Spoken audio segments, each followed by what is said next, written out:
آرا کو آنکھ بھر کے دیکھ سکیں۔ جن لوگوں نے حضور کا حلیہ بیان کیا ہے یہ وہ لوگ ہیں جنہوں نے یا تو حضور کو بچپن میں دیکھا ہے یا بہت قریب رہے ہیں اور حضور کو سوئے ہوئے دیکھا ہے، تو وہ حضور کا حلیہ بیان فرماتے ہیں۔ حضرت حسان بن ثابت رضی اللہ تعالی عنہ حضور کا حلیہ بیان فرماتے ہیں، کہتے ہیں کہ میں جو حضور کے شمائل کو تمہارے سامنے رکھتا ہوں تو اس کی وجہ یہ ہے کہ مجھے حضور کو دیکھنے کا ایک طریقہ آ گیا تھا، اور وہ یہ کہ فلما نظرت الی انوارہ فودعت کفی علی عینی خوفا من ذہاب بصری، تو میں اپنی آنکھوں پہ انگلیاں رکھ کے انگلیوں کی اوٹ سے حضور کے چہرے کو دیکھتا تھا کہ حضور کے جلووں کی چمک سے میری آنکھوں کی بینائی نہ جاتی رہے۔ یہ کون کہہ رہے ہیں؟ حضرت حسان بن ثابت رضی اللہ تعالی عنہ۔ اور آپ سارے اچھی طرح جانتے ہیں کہ حضرت حسان بن ثابت شاعر ہیں، اور شاعر حسن دیکھنے میں بڑا دلیر ہوتا ہے، اور وہ جو شاعر ہے اور حسن دیکھنے میں دلیر ہے وہ بھی آنکھوں پہ انگلیاں رکھ کے دیکھ رہا ہے، اور ابھی یہ حسن ظاہر نہیں ہوا۔ امام قرطبی علیہ رحمہ لکھتے ہیں کہ حضور نبی رحمت صلی اللہ علیہ وآلہ وسلم کا حسن ظاہر نہیں ہوا تھا، اور اگر جمال رسول صلی اللہ علیہ وآلہ وسلم کا ظہور ہو جاتا تو کوئی دیکھنے کی تاب ہی نہ رکھتا۔ حضور کے جمال جہاں آرا پر 70,000 بشریت کے پردے رکھے گئے، لیکن اس چھپے ہوئے حسن کو بھی دیکھنے کی تاب نہیں ہے، اور اگر یہ حسن بے نقاب ہوتا تو کیا ہوتا؟ یہی بہتر ہے کہ وہ پردے میں روح پوش رہے، وہ اگر پردہ اٹھا دے تو کسے ہوش رہے۔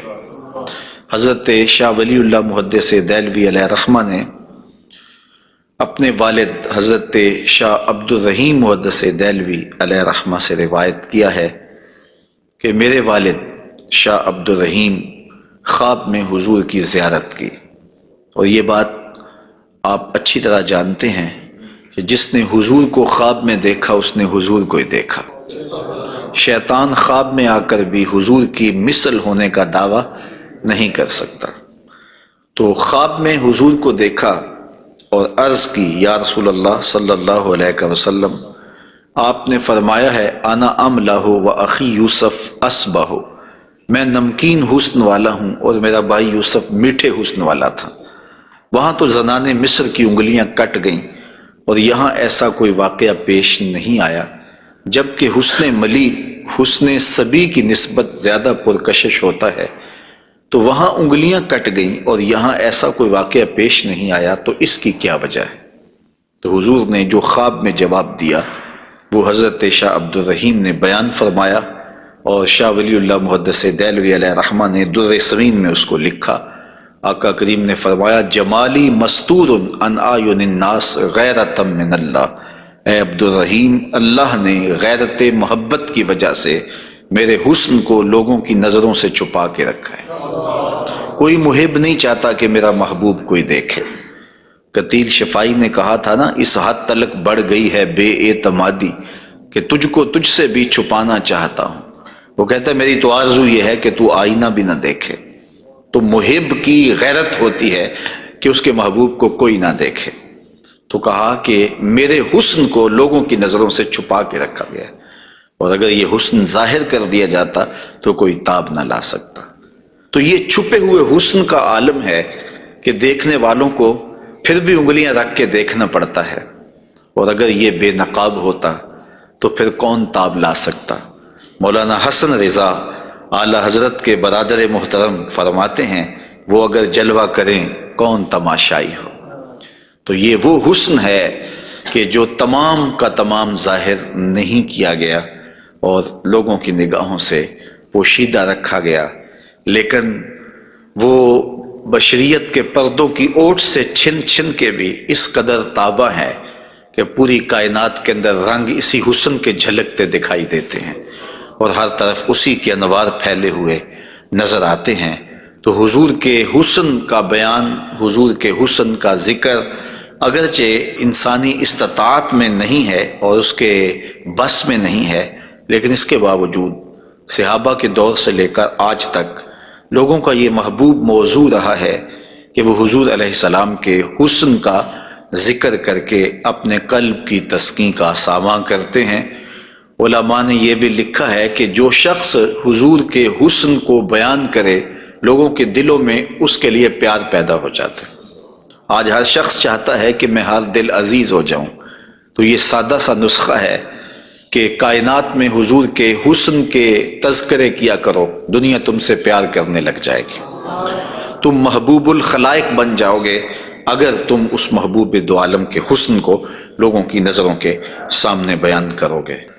انشاءاللہ حضور کے مختلف اعضاء کے حسن کا ذکر ترتیب وار کیا جائے گا، اور اہل محبت نے اور اصحاب رسول نے اس پر کیا محبتوں کے پھول پیش کیے ہیں۔ یقیناً آپ کے قلوب کو فرحت بھی ہوگی، قرار بھی ملے گا، اور آقا کریم کے حسن دل پذیر اور حسن جاں فضا کی مستیوں میں آپ کھو بھی جائیں گے۔ حضرت جابر بن سمرہ رضی اللہ تعالی عنہ فرماتے ہیں کہ لیلۃ الادحیان تھی، 14ویں رات کا چاند تھا، اور حضور یمنی چادر اوڑے ہوئے استراحت فرما رہے تھے، اور میں کبھی آسمان کو دیکھتا تھا، کبھی حضور کے جمال جہاں آرا کو دیکھتا تھا، اور یہ سوچتا تھا کہ میں فیصلہ کروں کہ آسمان کا چاند سونا ہے یا مدینے کا چاند سونا ہے۔ تو حضرت جابر بن سمرہ رضی اللہ تعالیٰ عنہ فرماتے ہیں پھر میں نے فیصلہ کیا فائزہ ہوا احسن عندی من القمر، میں نے کہا آسمان کا چاند نہیں، مدینے کا چاند سونا ہے، چونکہ چاند کی چمک بھی حضور کے در کی خیرات ہے۔ چاند کو، سورج کو، شمس و قمر کو جو روشنیاں دی گئی ہیں وہ حضور کے صدقے سے دی گئی ہیں۔ تو کائنات میں جہاں بھی اجالا ہے، جہاں بھی روشنیاں ہیں، جہاں بھی نور ہے، وہ نور حضور علیہ السلام کا ہی ظہور ہے، اور حضور کا نور ہے کہ جو کسی سے مستعار نہیں لیا ہوا، وہ حضور کا اپنا نور ہے، اپنا حسن ہے۔ علامہ بوصیری علیہ رحمہ نے کتنی خوبصورت بات کہی، منزہ عن شریک فی محاسنہ فجوہر الحسن فیہ غیر منقسم، کہ حضور اپنے محاسن میں، اپنے کمالات میں کسی شریک سے منزہ ہیں، اور آپ کا جوہر حسن جو ہے وہ غیر منقسم ہے۔ تو حضور کا حسن کسی سے مستعار نہیں لیا ہوا، بلکہ پوری کائنات کو جو حسن ملا ہے وہ حضور کی دہلیز کی عطا ہے، حضور کی چوکھٹ کی خیرات ہے۔ تو زمانہ چمک رہا ہے تو حضور کے انوار سے، اور بریلی سے آج بھی آواز آ رہی ہے، چمک تجھ سے پاتے ہیں سب پانے والے، میرا دل بھی چمکا دے چمکانے والے۔ تو ساری روشنیاں اسی دہلیز سے پھوٹتی ہیں، اسی در سے پھوٹتی ہیں، سارے اجالے اسی چوکھٹ سے نکلتے ہیں۔ اللہ نے اپنے محبوب علیہ السلام کو جو حسن دیا، جو جمال دیا، حضرت برا بن عازب رضی اللہ تعالیٰ عنہ بیان فرماتے ہیں، امام بخاری و مسلم نے اس کو روایت کیا ہے، کان رسول اللہ صلی اللہ علیہ وسلم احسن الناس وجہا، کائنات میں جتنا سونا چہرہ میرے حضور کا تھا کسی کا تھا ہی نہیں، سب سے زیادہ سونا اور خوبصورت چہرہ اللہ نے اپنے محبوب کو عطا کیا ہے۔ اور حضرت ابو ہریرہ رضی اللہ تعالی عنہ سے معروف روایت ہے جس کو امام ترمذی نے اور باقی محدثین نے روایت کیا ہے، حضور فرماتے ہیں حضرت ابو ہریرہ، ما رأیت شیئا احسن من رسول اللہ صلی اللہ علیہ وسلم، میں نے حضور سے سونا کوئی دیکھا ہی نہیں۔ اور حضرت حسان بن ثابت کہتے ہیں کہ آج تک کسی ماں نے ایسا سونا جنم ہی نہیں دیا، سونا دیکھتے کیسے، کسی ماں نے ایسا جنم ہی نہیں دیا۔ حضرت ابو ہریرہ نے ایک موقع پہ فرمایا کہ کل قمر لیلۃ البدر لم ارا قبلہ ولا بعدہ مثلہ، کیا پوچھتے ہو 14ویں رات کا چمکتا ہوا چاند تھے میرے حضور۔ پھر کہتے ہیں نہیں نہیں نہیں، حضور جیسا نہ پہلے دیکھا ہے نہ بعد میں دیکھا۔ تو حضرت حسان بن ثابت فرماتے دیکھتے کیسے، کسی ماں نے جنم دیا ہوتا تو دیکھتے۔ خدا نے وہ سچائی پن چھڑیا جدے وچ محمد نو ٹالیا سی، حسینہ جمیلہ دا منہ موڑ دیتا، محمد بنا کے قلم توڑ دیتا۔ تو اللہ تعالیٰ نے ایسا پیکر تراشا ہے، ایسی صورت بنائی ہے کہ جس کی مثل کائنات کے اندر نہ کوئی دوسری صورت ہے، اور میرے محبوب کے جمال جیسا نہ کوئی دوسرا جمال ہے۔ تو وہ حسن، وہ جمال، وہ کمال اور وہ شانیں اور وہ مراتب رفیع عطا کیے گئے جو انہی کا مقسوم ہے۔ حضور کا پورا جسم انور اور حضور کا وجود مسعود برکتوں سے مالا مال تھا اور حسن اور جمال کا آئینہ دار تھا۔ لا یجلس الذباب علی جسدہ، ساری زندگی حضور کے بدن پہ کبھی مکھی نہیں بیٹھی۔ آقا کریم علیہ الصلوۃ والسلام کے بدن پہ کبھی میل نہیں آیا، حضور کی آنکھوں کے اندر کبھی میل نہیں آیا، حضور کو ساری زندگی بلغم نہیں آئی۔ آقا کریم کی مبارک بغلیں بے بال تھیں اور بالکل باقی جلد کی طرح سفید تھیں۔ حضور علیہ السلام کا لعاب شہد سے زیادہ میٹھا تھا اور کستوری سے زیادہ خوشبودار تھا۔ حضور کے فضلات مبارکہ جو ہے وہ امت کے حق میں پاک ہیں، اور جہاں حضور علیہ السلام قضائے حاجت کے لیے جاتے تو وہاں بعد میں جا کے دیکھا جاتا تو کوئی چیز نظر نہ آتی سوائے کستوری کی خوشبو کے۔ تو آقا کریم علیہ الصلوۃ والسلام کو کبھی جمائی نہیں آئی، کبھی حالت نیند میں حضور نبی رحمت صلی اللہ علیہ وآلہ وسلم ناپاک نہیں ہوئے، حضور نبی رحمت صلی اللہ علیہ وسلم پر کوئی نجاست نہیں آئی، اور آقا کریم کے بدن کا سایہ بھی نہیں تھا تاکہ زمین کے اوپر حضور کا سایہ نہ گرے۔ کائنات میں ایسا کون ہو سکتا ہے جیسا آمنہ کا لال تھا؟ تو وہ حسن دیا گیا، وہ جمال دیا، جس پہلو سے دیکھو حضور بے مثال نظر آتے ہیں اور بے مثل نظر آتے ہیں۔ آئیے ہم حضور نبی رحمت صلی اللہ علیہ وآلہ وسلم کے جسم کے حوالے سے پہلے کچھ بات کریں اور پھر حضور کے اعضاء کی طرف چلتے ہیں۔ حضور کا مبارک جسم بے سایہ تھا، اور یہ سایہ نہ چاند کی چاندنی میں دکھائی دیتا تھا اور نہ سورج کی روشنی میں پڑتا تھا۔ حضرت ذکوان رضی اللہ تعالی عنہ روایت کرتے ہیں، فرماتے ہیں کہ ان رسول اللہ صلی اللہ علیہ وسلم لم یکن یرا لہ ظل فی شمس ولا قمر، حضور کا سایہ نہ سورج کی روشنی میں ہوتا تھا اور نہ چاند کی چاندنی میں ہوتا تھا۔ اور حضرت عثمان رضی اللہ تعالی عنہ خلیفہ ثالث رضی اللہ تعالی عنہ اس کی وجہ بیان فرماتے ہیں کہ حضور کا سایہ کیوں نہیں تھا۔ فرماتے ہیں ان اللہ ما اوقع ظلک علی الارض لئلا یدع انسان قدمہ علی ذلک الظل، اللہ تعالیٰ نے محبوب کا سایہ زمین پہ اس لیے نہیں پڑنے دیا کسی انسان کا قدم محبوب کے سائے پہ نہ آ جائے۔ اللہ اکبر۔ لیکن حضرت شیخ احمد مجدد الفسانی علیہ رحمہ نے ایک بڑی خوبصورت بات کہی، اور ہمارے لیے وہ بڑی ٹھنڈک اور بڑی تسکین کا سامان ہے۔ وہ فرماتے ہیں کہ اورا صلی اللہ علیہ وسلم سایہ نبود، آقا کریم علیہ السلام کا سایہ نہیں تھا۔ در عالم شہادت، اس عالم شہادت میں حضور کا سایہ نہیں تھا، اور یہ بات ثابت ہے، اور تقریباً تمام مکاتیب فکر کے لوگ ایک دو مکتبہ فکر کے علاوہ باقی سارے اس بات کو تسلیم کرتے ہیں۔ رشید احمد گنگوہی نے بھی یہ بات لکھی ہے، امداد السلوک کے اندر یہ روایت موجود ہے کہ بتواتر ثابت شد کہ حضرت علی سایہ نہ داشتن۔ وہ کہتے ہیں کہ یہ بات تواتر کے ساتھ ثابت ہے کہ جناب صلی اللہ علیہ وسلم کا سایہ نہیں تھا۔ تو حضرت شیخ فرماتے ہیں کہ عالم شہادت میں حضور کا سایہ نہیں تھا۔ شیخ احمد مجدد الفسانی کیوں سایہ نہیں تھا؟ فرماتے ہیں سایہ ہر شخص از شخص لطیف تر است، کسی چیز کا سایہ اس شے سے زیادہ لطیف ہوتا ہے، چون لطیف تر از وی صلی اللہ علیہ وآلہ وسلم در عالم نہ باشد پورا سایہ چے صورت دارت۔ جب حضور سے لطیف کائنات میں شے ہی کوئی نہیں ہے تو پھر سایہ کیا معنی رکھتا ہے؟ کائنات میں حضور سے لطیف ہے ہی کوئی چیز نہیں ہے، حضور کی مثل عالم امکان میں ممکن ہی نہیں ہے۔ اب مجھے یہ بتائیں کہ جس کا سایہ بھی نہیں تھا اس کا ثانی ہو سکتا ہے؟ تو یہ کون خاکے تراش رہے ہیں؟ کس کے خاکے تراش رہے ہیں؟ خاکے تو خاکیوں کے ہوتے ہیں۔ جو پیکر نور ہو، جس کا سایہ بھی نہیں ہے، اس کے خاکے کیسے ہو سکتے ہیں؟ تو حضور کی مثل تو بزم عالم میں ممکن ہی نہیں ہے۔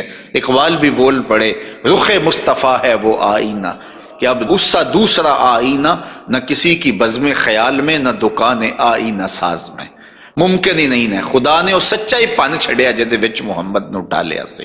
تو آقا کریم علیہ الصلوۃ والسلام کا سایہ نہیں بنایا، اور کائنات کے اندر وہ بے مثل بھی ہیں، وہ بے مثال بھی ہیں۔ تو یارو جس کا سایہ بھی نہیں ہے اس کا ثانی کیسے ہو سکتا ہے؟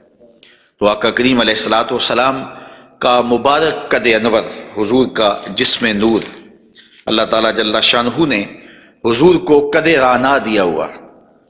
امیر خسرو نے کہا تھا نا پری پیکر نگارے سرو قد لالا رخسارے، سراپا آفت دل بود شب جائے کہ من بودم، خدا خود میرے مجلس بود اندر لا مکان خسرو، محمد شم محفل بود شب جائے کہ من بودم۔ تو حضور کا قد انور، اللہ اکبر، اس کے بارے میں حضرت سیدنا علی المرتضیٰ رضی اللہ تعالی عنہ سے مروی روایت سنیے۔ فرماتے ہیں لم یکن بالطویل الممغت ولا بالکثیر المتردد وکان ربعۃ من القوم لم ارى قبلہ ولا بعدہ مثلہ۔ فرمایا کہ حضور علیہ السلام کا قد لمبا بھی نہیں تھا، حضور پست قامت بھی نہیں تھے، حضور درمیانی قد و قامت کے حامل تھے۔ پھر آگے کہتے ہیں نہیں حضور جیسا نہ پہلے دیکھا نہ بعد میں دیکھا۔ اور حضرت انس رضی اللہ تعالیٰ عنہ فرماتے ہیں کان رسول اللہ صلی اللہ علیہ وسلم لیس بالذاہب طولا وفوق الربا اذا جامع القوم غمرہم۔ فرماتے ہیں حضور پست قامت نہیں تھے، حضور درمیانی قد و قامت کے تھے۔ پھر کہتے ہیں نہیں، درمیانی قد و قامت سے بھی اٹھتا ہوا حضور کا قد تھا، یعنی قد اتنا لمبا نہیں تھا کہ بہت لمبا قد بھی اچھا نہیں لگتا اور پست قامتی بھی عیب ہے، تو درمیانہ قد ہونا یہ حسن ہے، لیکن درمیانے سے بھی کچھ اٹھتا ہوا یہ مزید حسن ہے، اور یہ اللہ نے اپنے محبوب کو قد دیا تھا۔ لیکن اس کے ساتھ یہ شان تھی کہ لمبے لمبے قد والے لوگ موجود ہوتے اور حضور بھی ان میں موجود ہوتے۔ اذا جامع القوم غمرہم، جب حضور تشریف فرما ہوتے تو حضور سب سے اونچے دکھائی دیتے، قد درمیانہ تھا لیکن دکھائی اونچے دیتے۔ علماء نے اس کی تشریح میں لکھا ہے کہ حضور علیہ الصلوۃ والسلام کا یہ معجزہ تھا، یہ شان تھی، یہ نبوی وجاہت تھی کہ حضور سب سے اونچے دکھائی دیتے تھے۔ ام معبد جو حضور کا حلیہ بیان کرتی ہیں، اور انشاءاللہ ان سے مروی روایت اور ان کا تفصیلی واقعہ ہم آگے چل کے بیان بھی کریں گے، تو وہ حضور کے قد پر کہتی ہیں غصن بین غصنین، دو شاخوں کے درمیان اٹھتی ہوئی جیسے شاخ ہوتی ہے، اس طرح حضور کا قد رانا تھا۔ تو آقا کریم علیہ السلام کا قد، اللہ اکبر۔ حضرت انس سے ایک اور روایت سن لیجئے، وہ فرماتے ہیں کان رسول اللہ صلی اللہ علیہ وآلہ وسلم احسن الناس قواما و احسن الناس وجہا۔ کہتے ہیں جیسی قد و قامت میرے حضور کی تھی، کائنات میں اتنا سونا قد کسی کا نہیں، اور جتنا سونا چہرہ میرے حضور کا تھا ایسا سونا چہرہ کسی کا نہیں ہے۔ قد بھی سونا اور چہرہ بھی سونا، اور زمانے میں اتنا سونا رب نے کوئی پیدا ہی نہیں کیا، چونکہ سب سے حسین سب سے جمیل اپنے محبوب کو بنایا۔ لکھاں آئے لوگ زمانے تے محبوب خدا جیا کوئی نہیں، لکھاں سونے بن بن بیندے نے اودی خاکے پا جیا کوئی نہیں۔ جو حسن انہیں دیا، جو جمال انہیں دیا، وہ انہی کی خوبی ہے۔ حضور نبی رحمت صلی اللہ علیہ وآلہ وسلم کے قدموں کے حسن کا ذکر کرتے ہیں۔ حضرت نبی رحمت صلی اللہ علیہ وآلہ وسلم کے مبارک قدموں کی جو ہتھیلیاں تھیں وہ پرگوشت تھیں، اور انگلیاں قوی بھی تھیں، مضبوط تھیں اور خوشنما تھیں، اور مبارک تلوے گہرے تھے اور صاف تھے، نرم تھے اور چکنے تھے۔ اگر ان پر پانی ڈالا جائے تو پانی بہہ جاتا، اور جب آقا کریم چلتے تو حضور ایسے لگتا جیسے بلندی سے نیچے اتر رہے ہیں۔ وقار کے ساتھ حضور قدم زور کے ساتھ اٹھاتے اور وقار کے ساتھ آگے بڑھاتے، اور یوں محسوس ہوتا کہ جس طرح بلندی سے حضور نیچے کی طرف آ رہے ہیں۔ آقا کریم علیہ الصلوۃ والسلام بہت تیز چلتے نہیں تھے، لیکن ایسے لگتا تھا جس طرح زمین حضور کے لیے لپیٹ دی گئی ہے، اور اگر لوگ حضور کے ساتھ چلنا چاہتے تو حضور کے ساتھ چل نہیں سکتے تھے۔ اللہ نے اپنے محبوب کو وہ رفتار عطا فرمائی، زمین بھی سمیٹ دی گئی تھی حضور کے لیے، اور وقت بھی سمیٹ دیا گیا تھا حضور کے لیے۔ اور آقا کریم علیہ الصلوۃ والسلام کے قدم مبارک کی انگلیاں وہ بڑی خوبصورت تھیں، لیکن جو درمیان والی انگلی ہے وہ انگلی باقی انگلیوں سے زیادہ قد آور تھی، لمبی تھی۔ آئیے ذرا اس انگلی کا حال حضرت میمونہ بنت کردم رضی اللہ تعالی عنہا سے سنیے۔ یہ ایک صحابیہ ہیں جو اپنے والد گرامی کے ساتھ حضور کی خدمت میں حاضر ہوئیں۔ تو ان کے والد گرامی نے حضور سے کوئی بات پوچھی، اور آقا کریم اس وقت ناقہ کے اوپر، اونٹنی کے اوپر سوار تھے، تو ان کا جی چاہا کہ میں حضور کا دیدار کروں، لیکن حضور کے چہرے کی وجاہت نے ان کو حضور علیہ الصلاۃ والسلام کے چہرے کی جانب آنکھ بھر کے دیکھنے نہ دیا، تو کہا اب آئی ہوں تو حضور کے مبارک پاؤں کو دیکھنے لگی۔ تو حضرت میمونہ بنت کردم فرماتی ہیں فما نسیتو فی ما نسیتو طول اصبع قدمہ السبابہ علی سائر اصابعہ، کہا مدت ہو گئی ہے میں نے حضور علیہ السلام کو دیکھا تھا، اور حضور کے مبارک پاؤں کی انگلیوں میں سے جو درمیان والی انگلی ہے، اس انگلی کا جو قد باقی انگلیوں سے تھوڑا سا لمبا تھا، آج تک میری آنکھوں سے وہ حسن نہیں ہٹتا ہے، وہ حسن ہی زائل نہیں ہوتا ہے۔ اب تک میری نگاہوں میں وہی جلوے ہیں کہ حضور علیہ السلام کی انگلی جو ہے وہ باقی انگلیوں کی نسبت جو ہے وہ زیادہ درمیان والی انگشت سبابہ جو تھی وہ زیادہ لمبائی میں تھی۔ تو حضرت میمونہ بنت کردم ابھی تک اس انگلی کے حسن میں کھوئی ہوئی ہیں۔ مجھے بتاؤ جس کی انگلی، پاؤں کی انگلی اتنی حسین ہے، اس کی آنکھیں کتنی حسین ہوں گی۔ وہ کیا کسی نے کہا نا کہ قدموں میں جبیں کو رہنے دو، چہرے کا تصور مشکل ہے۔ قدموں پہ جبیں کو رہنے دو، چہرے کا تصور مشکل ہے، جب چاند سے بڑھ کر ایڑی ہے رخسار کا عالم کیا ہوگا۔ یہ تو انگلی کا حسن ہے کہ میمونہ بنت کردم ساری زندگی یہی احساسہ ہے، لوگوں کو بتاتی ہیں کہ لوگوں میں نے حضور کی انگلی دیکھی ہوئی ہے۔ تو جس نے حضور کے قدم انور کی انگلی کی زیارت کی ہے وہ تو ناز کرے، اور پھر اس عائشہ صدیقہ محبوب کائنات کی قسمت پہ ناز نہ کریں جن کی آغوش میں حضور کا سر انور ہوتا تھا۔ تو حضرت میمونہ بنت کردم رضی اللہ تعالی عنہا فرماتی ہیں کہ میں ابھی تک اس انگلی کے جمال کو بھول نہیں پائی۔ آقا کریم علیہ الصلاۃ والسلام کے قدموں کے بارے میں آتا ہے کہ کان رسول اللہ صلی اللہ علیہ وسلم احسن البشر قدما، کائنات میں جتنے سونے قدم میرے حضور کے تھے اتنے سونے قدم بھی کسی کے نہیں تھے۔ حضرت انس اور حضرت ابو ہریرہ اور ہند بن ابی حالہ رضی اللہ تعالیٰ عنہ حضور کے قدموں کے بارے میں شسن القدمین، اور حضرت امام ترمذی نے مسیح القدمین کے لفظ بولے ہیں کہ نرم آپ کے قدم تھے، اور آپ کے قدم جو ہے وہ چمکدار تھے، روشن تھے، آپ کے قدم پرگوشت تھے، اور آپ کے مبارک پاؤں خوبصورت تھے۔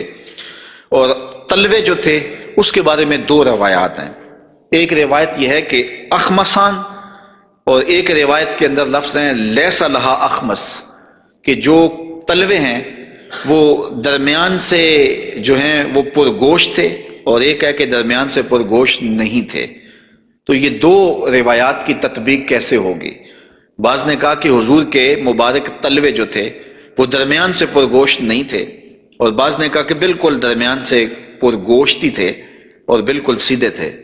علماء نے کہا کہ درمیان سے خلا تو تھا، لیکن جب حضور قدم رکھتے تھے تو آقا کریم علیہ السلام قدم جو ہے وہ پوری طرح جماؤ کر کے رکھتے تھے، اور جب وہ نقش بنتا تھا تو وہ نقش پورا بنتا تھا۔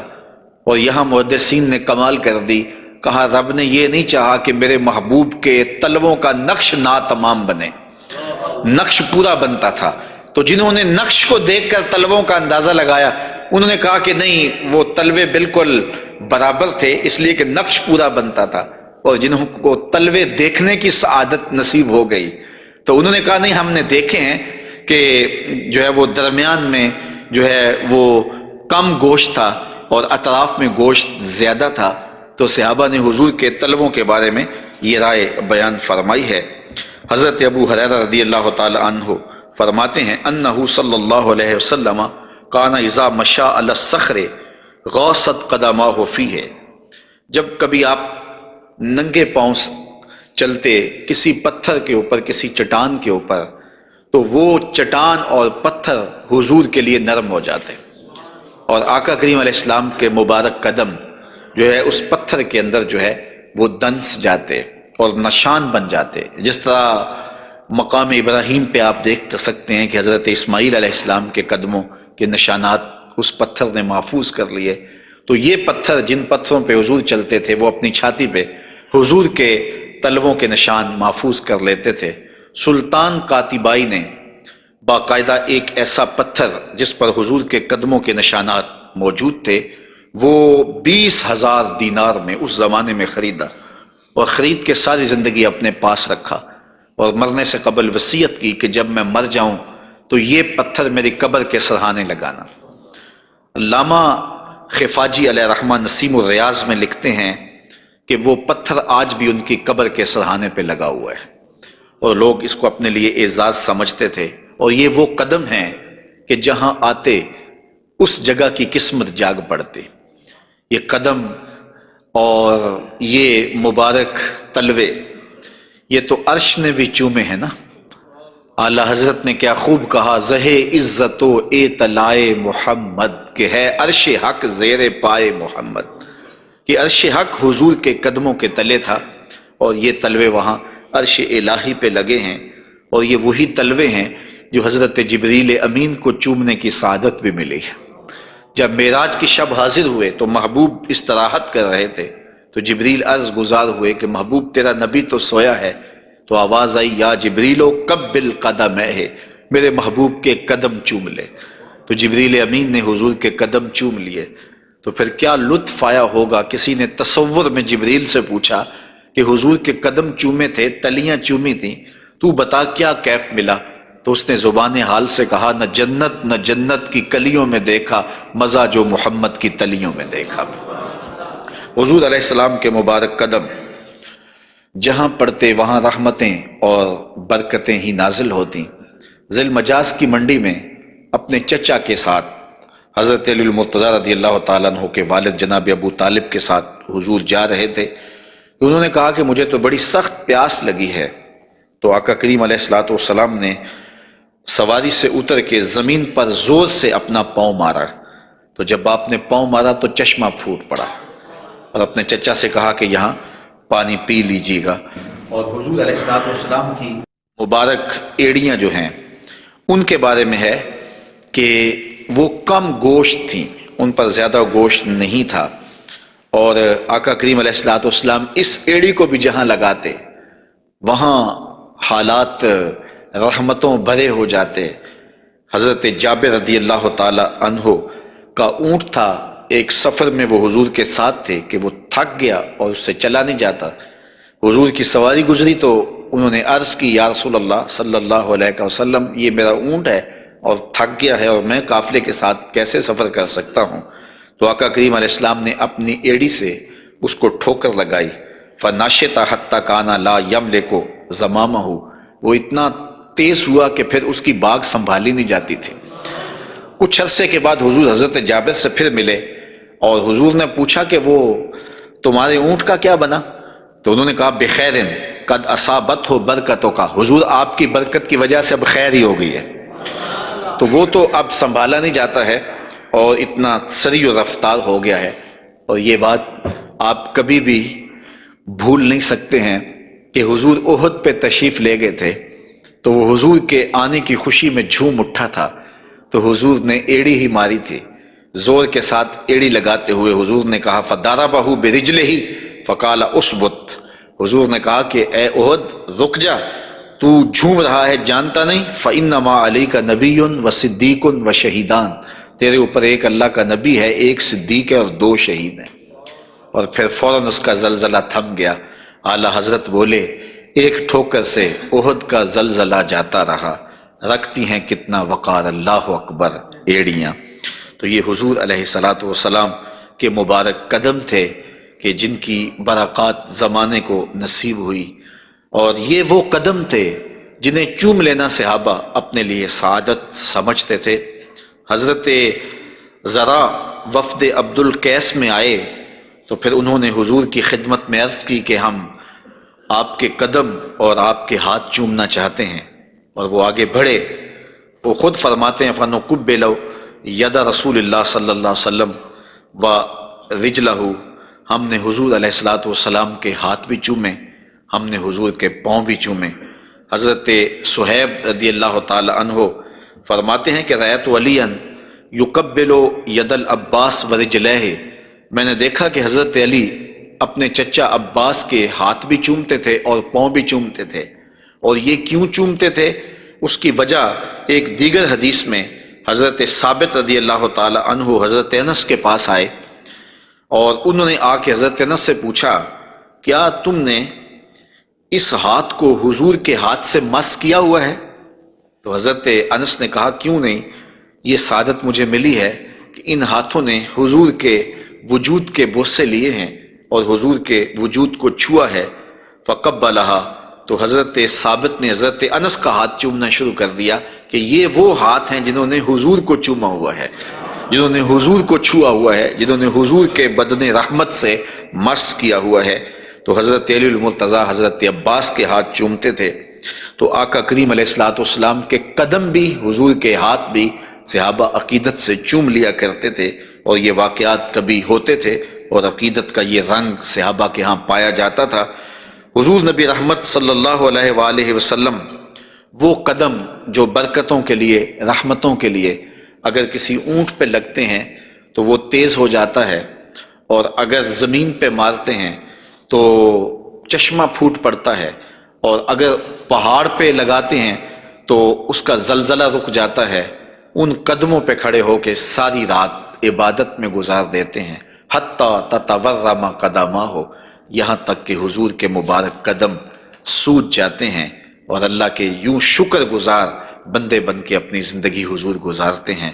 تو آقا کریم علیہ الصلوۃ والسلام کے مبارک قدم خوبصورت تھے، اور اس کی تلیاں بھی خوبصورت تھیں، قدموں کا حسن بے مثال تھا۔ اور آقا کریم علیہ السلام کی پنڈلیوں کے بارے میں، حضور کی پنڈلیوں کے بارے میں حضرت جابر بن سامرہ رضی اللہ تعالی عنہ سے مروی ایک روایت سنیے۔ فرماتے ہیں کان فی ساق رسول اللہ صلی اللہ علیہ وسلم حموشۃ، آقا کریم علیہ الصلوۃ والسلام کی مبارک جو پنڈلیاں تھیں وہ نرم و نازک، پتلی اور خوبصورت تھیں۔ اور آقا کریم کی پنڈلیوں کے بارے میں سراقہ بن مالک رضی اللہ تعالی عنہ نے جو کہا ہے وہ بڑی خوبصورت بات کہی ہے۔ آپ سمجھتے ہیں، آپ جانتے ہیں کہ جب حضور مکے سے ہجرت فرما کے مدینہ تشریف لے گئے تو 100 سرخ اونٹ انعام حضور کی گرفتاری کے لیے رکھا گیا۔ تو سراقہ بن مالک بھی حضور کو گرفتار کرنے کے لیے حضور کا پتہ اور حضور کی تلاش میں نکلا تھا اور حضور کو ڈھونڈ رہا تھا۔ خیر ایک مقام پہ حضور علیہ السلام سے ملاقات ہو گئی، تو یہ اپنے اس برے ارادے سے حضور کی طرف بڑھا تو اس کا اونٹ جو ہے وہ گھٹنوں تک زمین میں دنس گیا۔ اس نے معذرت کی، حضور نے دعا دی، وہ اونٹ باہر نکل آیا تو اس کی پھر نیت بدل گئی، تو پھر دوبارہ اونٹ جو ہے وہ گھٹن تک دنس گیا۔ خیر اس نے دوبارہ معذرت کی اور حضور سے کہا کہ آپ مجھے امان نامہ لکھ کے دیں۔ تو حضور نے ان کو امان نامہ دے دیا اور فرمایا کہ تو مجھے گرفتار کرنے کے درپے ہے اور میں تیرے ہاتھوں میں کسرا کے کنگن دیکھ رہا ہوں۔ تو یہ واپس پلٹ آئے، تو انہوں نے اس وقت حضور علیہ السلام کو دیکھا، تو یہ حضور کے حسن کا اور حضور کی پنڈلیوں کا ذکر کرتے ہیں، چونکہ حضور سواری پہ تھے اور حضور کی پنڈلیاں انہیں دکھائی دی۔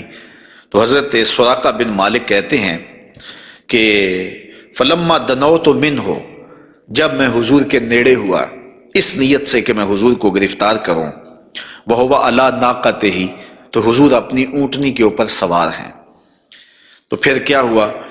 تو جعلت انظر الی ساقہ، تو میں حضور کی پنڈلیوں کو دیکھنے لگا۔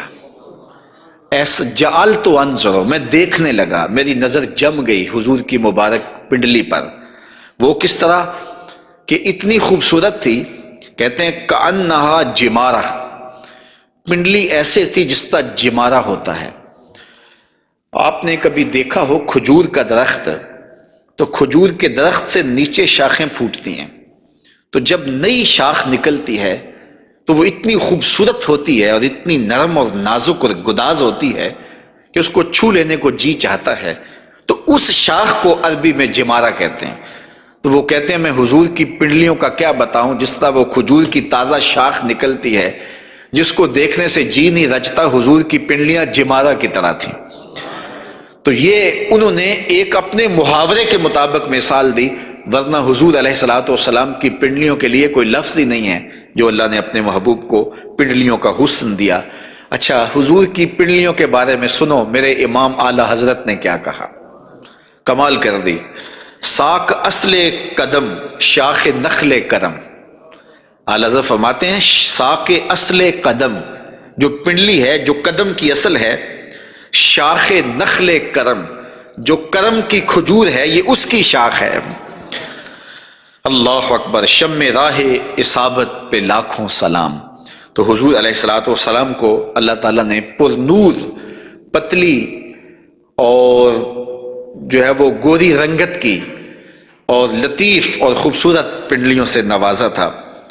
اور حضور کے زانوئے منور کے بارے میں حضرت علی المرتضیٰ رضی اللہ تعالیٰ عنہ فرماتے ہیں، دخم الکرادیس، رسول کریم صلی اللہ علیہ وآلہ وسلم کے مبارک زانوئے نور کے بارے میں دخم الکرادیس کے لفظ بھی ہیں، اور دوسری روایت مروی ہے سعد ابن ابی شیبہ سے، اس میں لفظ ہیں کان رسول اللہ صلی اللہ علیہ وسلم جلیل المشاش، آقا کریم علیہ الصلوۃ والسلام کے زانو مبارک مضبوط تھے، پرگوشت تھے اور خوبصورت تھے۔ اور اعلیٰ حضرت یہاں بھی اپنی محبت کا اظہار کیے بغیر نہیں رہ سکے، فرماتے ہیں انبیاء طے کریں زانو ان کے حضور، انبیاء طے کریں زانو ان کے حضور، زانوؤں کی وجاہت پہ لاکھوں سلام۔ یہ وہ زانو ہے جہاں نبی بھی زانو طے کرے، یہ وہ شان ہے ان زانوؤں کی۔ حضور نبی رحمت صلی اللہ علیہ وآلہ وسلم کے مبارک قد انور کے فضائل بھی آپ نے سنے، حضور نبی رحمت صلی اللہ علیہ وآلہ وسلم کی پنڈلیوں کا تذکرہ بھی سنا، حضور کے پائے نور کی باتیں بھی آپ نے سنی، اور اب آقا کریم علیہ الصلوۃ والسلام کے بطن اقدس اور حضور علیہ الصلوۃ والسلام کے پہلوؤں کا ذکر آپ کے سامنے کیا جاتا ہے۔ لیکن اگر آپ چاہیں تو ایک چائے میں بھی پی لوں اور ایک آپ بھی پی لیں۔